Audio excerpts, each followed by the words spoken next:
Dinesh D'Souza, The Big Lie, Exposing the Nazi Roots of the American Left.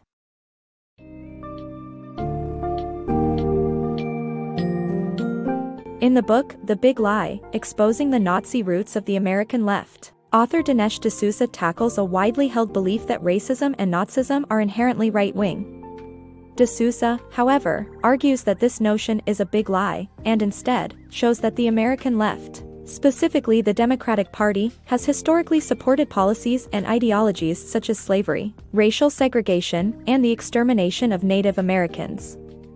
By exploring the origins of the political terms right-wing and left-wing, the historical context surrounding political ideologies, and the role of academia, the media, and Hollywood in perpetuating these beliefs, D'Souza aims to debunk the myth of leftist innocence and reveal the true face of American progressivism.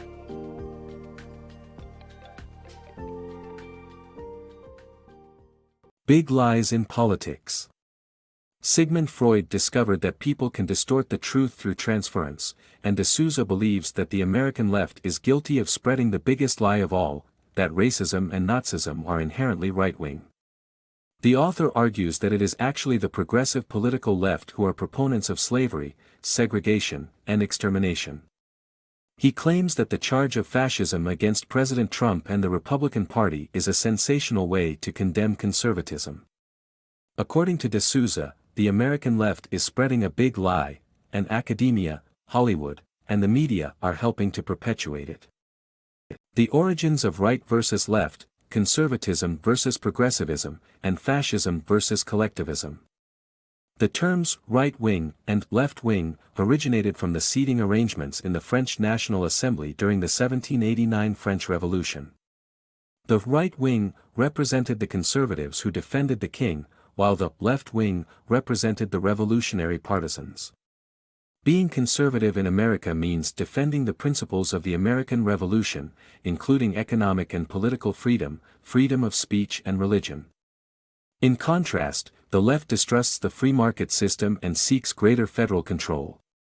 Fascism originated from the Italian fasci, which represented the idea that groups are stronger than individuals, or collectivism. Despite being accused of fascism, President Trump does not fit the definition according to the author's definitions. American nationalism is different from the nationalism of fascist movements, as it uses traditional symbols like the American flag, while fascism and Nazism broke with national traditions. Fascism, a legacy of the left. In this book, D'Souza argues that fascism has its origins in Marxism.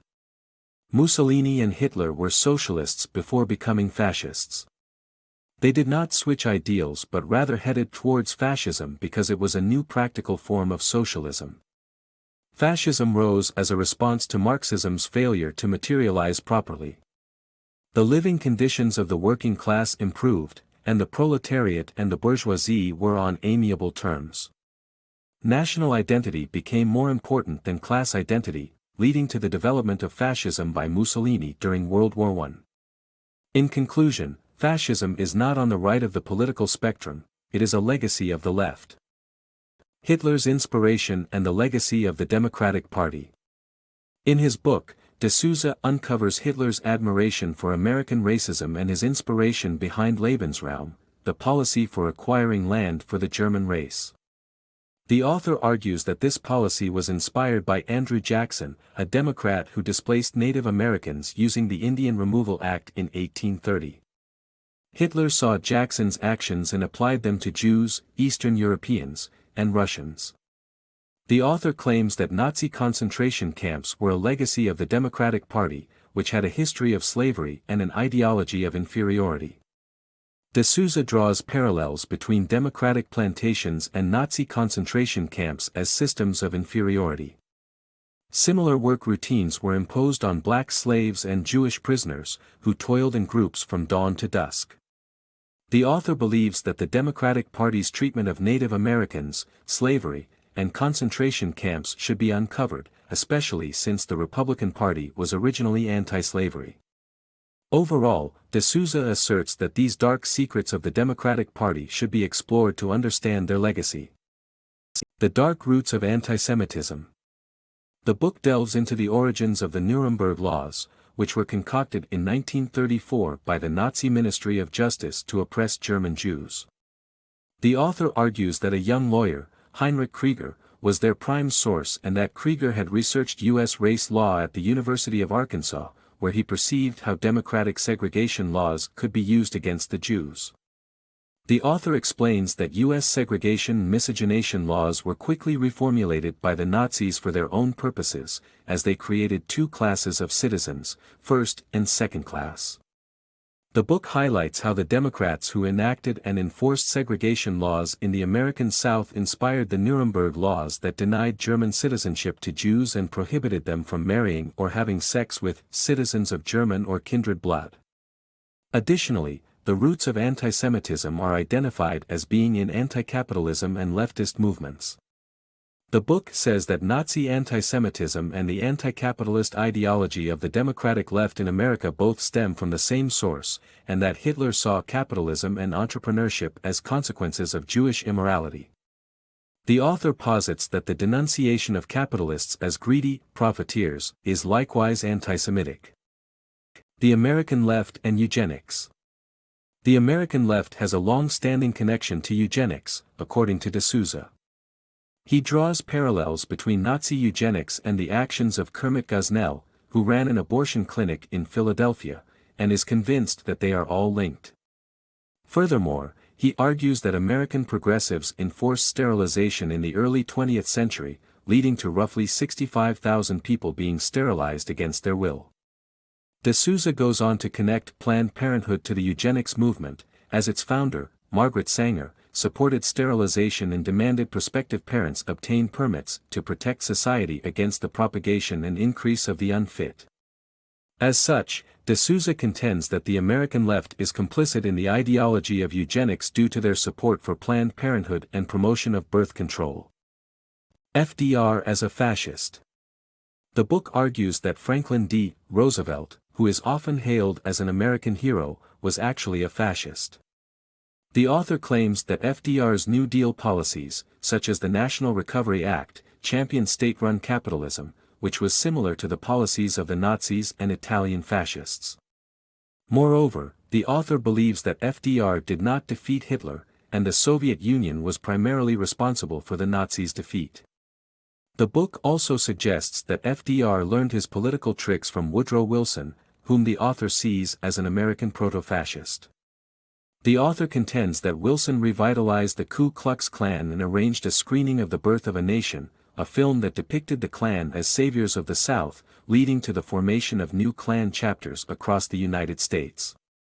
The book offers a different perspective on FDR's legacy and questions the true impact of his New Deal policies on the American economy. The left's three sources of power. In the book, D'Souza reveals that the American left has a stronghold on three powerful institutions: academia, the media, and Hollywood. Conservative professors are often ousted from universities, while major news outlets and entertainment corporations lean left. D'Souza explains that the left's propaganda begins in academia, is amplified by the media, and perpetuated by Hollywood. The author also critiques the left's intolerance of opposing viewpoints, which stems from the ideas of Herbert Marcuse. According to Marcuse's concept of repressive tolerance, right-wing movements should not be tolerated while those from the left should. D'Souza argues that patriots, Republicans, conservatives, capitalists, and Christians are not tolerated, while organizations like Black Lives Matter and anti-fascist groups are. Defeating the progressive left. The book argues that the fall of European fascism could have been possible without the outbreak of war. Similarly, the American conservatives and Republican Party should not repeat the strategy of appeasement. They should fight the fascist left by showing that the American left is the real fascist.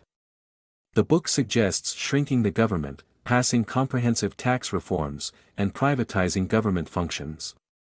Additionally, the focus should be on winning the votes of blue-collar workers and minorities, and enforcing the law during violent protests by groups like Antifa and Black Lives Matter. The author emphasizes that only a radical and ideologically uncompromising agenda, along with a powerful judiciary and law enforcement, can ensure conservative supremacy at the ballot box.